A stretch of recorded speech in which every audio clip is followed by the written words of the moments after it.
do we make of what's happening? We see a big statement today from the government. The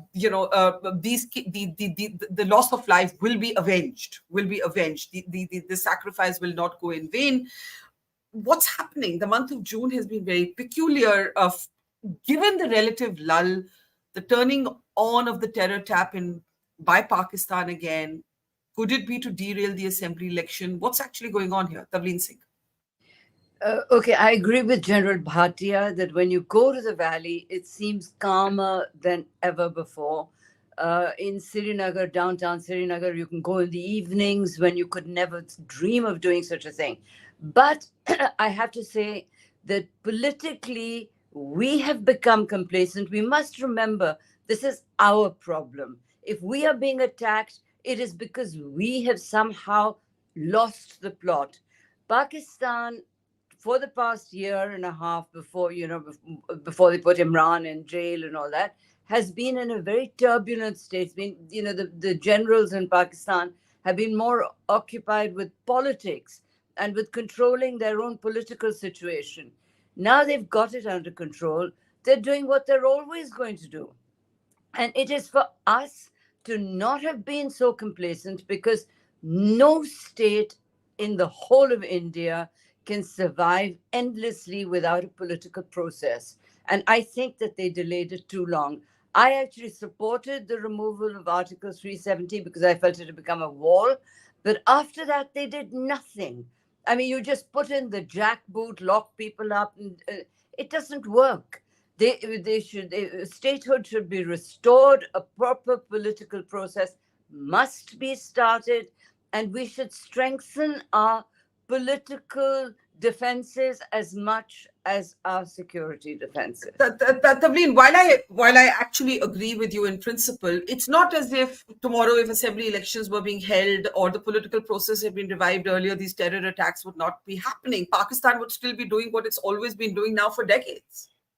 Yeah, we can't stop that. What we have to do is strengthen our defenses. It is for us. The failure is on the Indian side. I'm sorry to say this, both in terms of security and in terms of politics. Do you know, a politician who I don't wish to name once said to me that when there is democracy and freedom and a good sense of feeling in Kashmir, then the Kashmiris are not worried in the least bit about Pakistan. But these guys are obviously getting some support now from those people in Pakistan, in Kashmir, who believe that a political process has been shelved almost indefinitely. And, there are people like that, and we've got to actually strengthen our political process as well as the security. Pakistan's going to carry on. General Neeraj Bali, do you agree? Do we join the dots between 370, where Pakistan has pushed itself into a corner saying we will not talk to India till the abrogation of 370 is reversed? It doesn't matter who's coming to power. That's not happening. I mean, I never make categorical statements on my show, but I don't see the 370 abrogation ever being reversed. So Pakistan has that position. Pakistan has the terror taps back on again. There's an assembly election that's scheduled to be to take place. These are attempts to derail that, clearly. But do you agree with Tavleen that there have been failings on our part? Terrorism will continue, but the gains that should have accrued from 370 haven't fully accrued. Yes, the markets are open. Yes, people are voting. Yes, the hotels are full. But politically, there could and should have been other gains. General Bali. While I agree with many of the excellent points Tavleen has just made, particularly the fact that we may not have gone far enough after abrogating 370. In fact, we may not have taken even baby steps in the political direction. But I somehow believe that these attacks are not linked with any of that. The reason I say this is because this time the trouble is not internal. It doesn't appear like there's an upsurge from within. So a comparison with stone pelters or the fomenting of the trouble that used to take place every now and then doesn't look like the reason why this is happening. To me, it appears, as General Ata Hasnain has said elsewhere, this is an effort by the Pakistanis to again stamp their relevance, to remind all of us and remind the world that they are still there, they have a stake here, And all the talk about the control that we have over Kashmir after the abrogation of Article 370 is perhaps not accurate. So this is, I think, an effort on Pakistan's part, not so much any trouble from within. Will a political process help negate that part also further? Yes, perhaps it would. The second thing that I would want to say this is that this is, of course, part of the old cliche of keeping the pot boiling on part of Pakistan. But there is something else that struck me over the last few days. When we think of how the Pakistanis think, we tend to use the template of our rationality to imagine how they must be thinking about all of this. We made that mistake in Kargil in the beginning. We thought they would do something else. They ended up doing something entirely different. Now let's look at it this way. As Jan Bhatia mentioned, perhaps the CT grid in this area, in the south of Kashmir, has been diluted. For reasons we all know, the troops have moved to Ladakh. Who benefits from these attacks? What do they expect the Indian polity to do? General Bali, I think we seem to have lost you. Yeah, okay. There Can you you hear go. me now? There you go. Can you hear me? Yes. Yeah. All right. Yeah. Please, please go ahead. Yeah. Okay, so if we join the dots from the Pakistani point of view, what are they expecting us to do? Not sit hand on hand, not while this government is around. We will probably strengthen the CT grid. And where are we going to get those troops from? We can discuss this later in the program.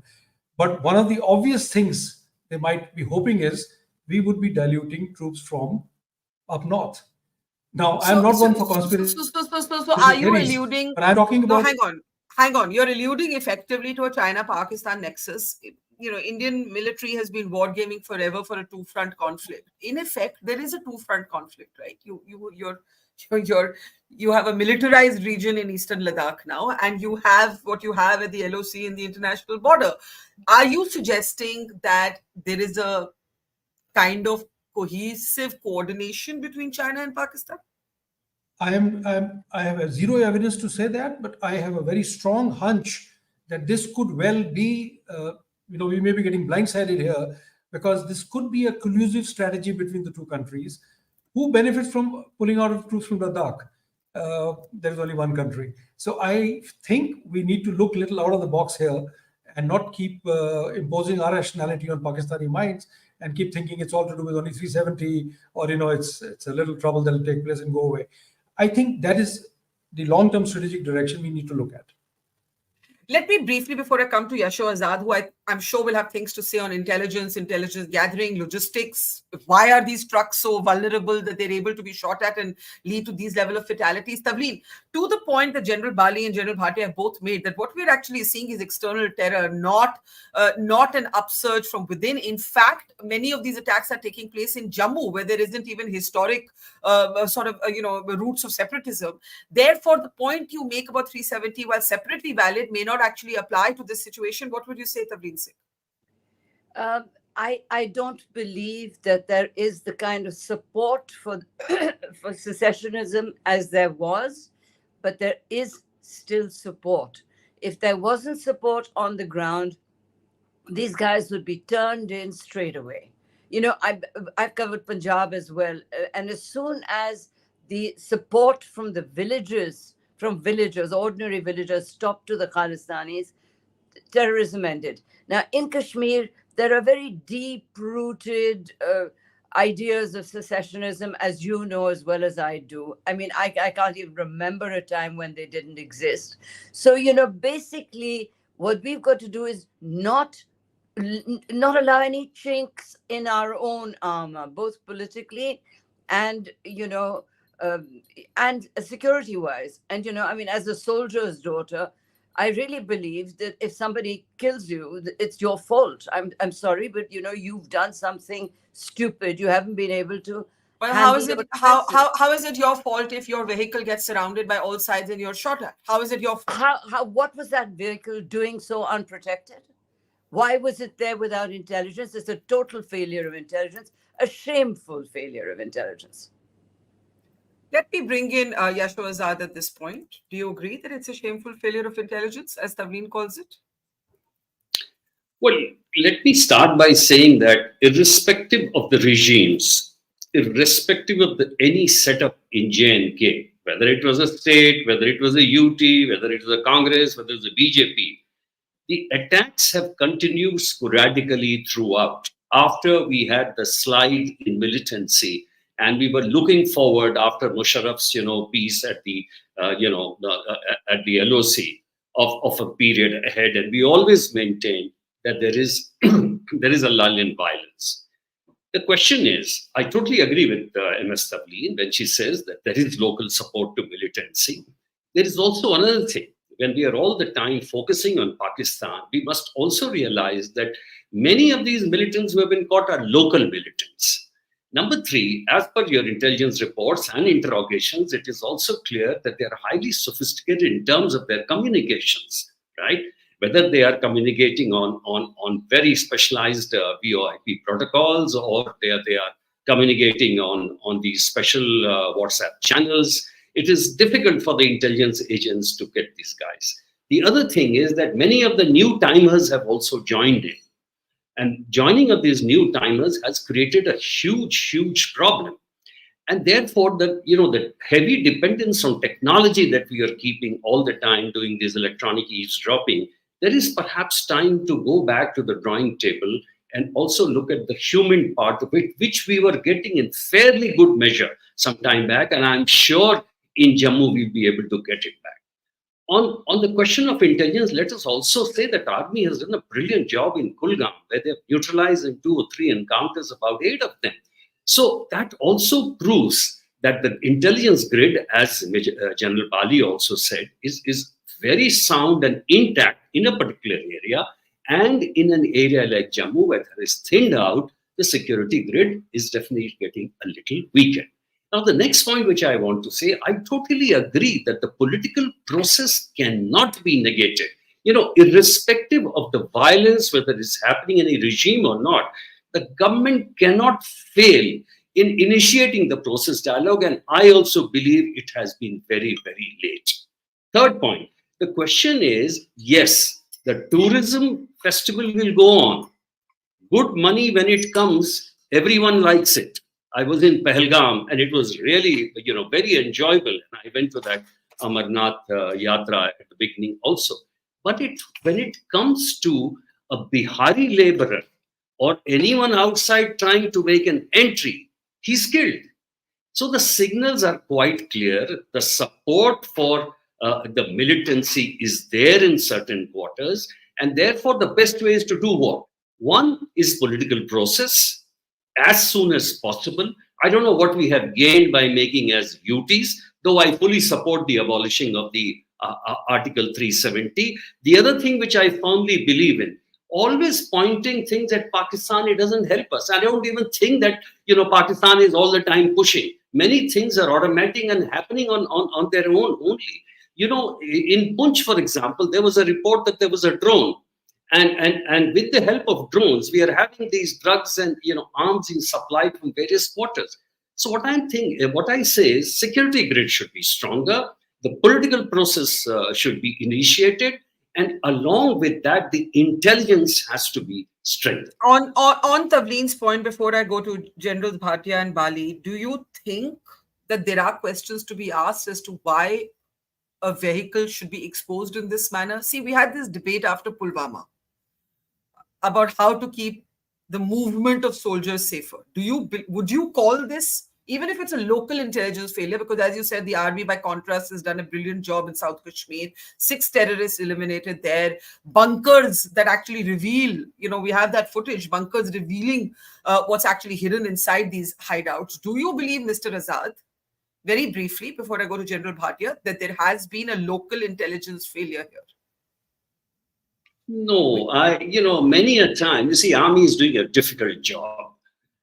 When you are doing patrolling, if patrolling duty means itself that it cannot have backups. It's like a road opening party. So the patrolling party, I admire the bravery of these people, the way they are going into the field and still operating in a tough area. Maybe a new route of Samba Kathua has opened. Who knows? Because this was a route which was alive earlier. It's right next to the border. So there is easy, ingress and egress too. So no, I don't think that is an intelligence failure per se. intelligence may be weak in that particular area because a lot has been thinned out already. But on the other hand, I would say that there's still fight back. There were grenades on both sides. It was very, very difficult to prevent such a casualty. Briefly, just to push back, Tavleen, on your point that if a soldier, as a soldier's daughter, you believe that a soldier's job is actually to survive any attack. That's not possible at the front line or in a insurgency area, right? By the virtue of being out there at the last point of defense, you're exposed. You are walking in every day to that job, taking a risk with your life. And some might say, Tavleen, it's very easy for you to say intelligence failure. What is the intelligence input that anybody's going to give you? You can die any day in these postings. Yeah, of course that's true. But soldiers join the army knowing that, right? They already know that there will always be a risk, as there will be in war. But with me, I have been very disappointed, not just this time, but for a very long time, on the fact that we cannot deal with this two-bit little Islamic republic next door that is, economically a basket case, that has become a kind of Chinese outpost. Why are we not able? We're India, for goodness sake.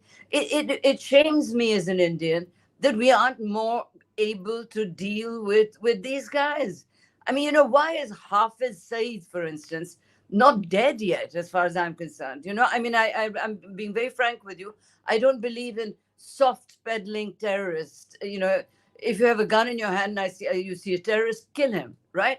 So if we are able to do that, if we can either, we have to convince ourselves that we are strong enough to deal with this. And I really believe that there's been complacency after the removal of Article 370 and too much rah-rah, Baroi tourism's coming, etc. Do you know how serious the unemployment problem is among young people in Kashmir? Do you know how little investment has actually gone in there to create jobs? The one problem you hear everywhere in Kashmir is there are no jobs. I haven't been able to take a taxi there without somebody saying, "Ki ji, hamare liye Delhi mein kuch dhoond ke dao, hamara beta hai, graduate hai." So I mean, we're not dealing with. We've just sat on our haunches after the removal of Article 370. Okay, let's bring in General Bhatia and General Bali. General Bhatia, easier said than done? Or do you think that there's merit in the argument made by Tavleen that, like, by now, India, this great power, the third largest economy in the world, and so on, should have been able to contain Pakistan? That said, there have been 4 wars. I count Kargil as one of them. And, massive loss to human life. Through the month of June, we have lost so many young lives. If this is easier said than done, I don't know what the option is. If war is not an option, there's China on the other front, as General Bali pointed out. There is a nexus between Pakistan and China. Pakistan is almost like a vassal state of China. What are the realistic options? So there are many realistic options. And let me say that we're not doing badly. There will be a bad day in office. It will always happen. We are at it day in and day out. Please respect the soldier. It is his life. And he doesn't want to voluntarily sacrifice his life for the country. When required, he will do it. To say that, when he knows the risk, every job has a risk. And a soldier's job has a risk. And to say that he's complacent, I don't agree at all. You just go out and see morning, evening, night, they're at it. He gets about 3 to 4 hours. No, I don't think Tavleen meant the soldiers are complacent. Tavleen, do you want to speak for yourself, actually? Tavleen, can we unmute Tavleen? Please. Tavleen, I think you're, there, yeah. I'm not talking about the soldiers being complacent. I come from a military background myself. My father was in the army. I have the greatest respect for the army. But I think that the politicians have become complacent. They've dropped the ball.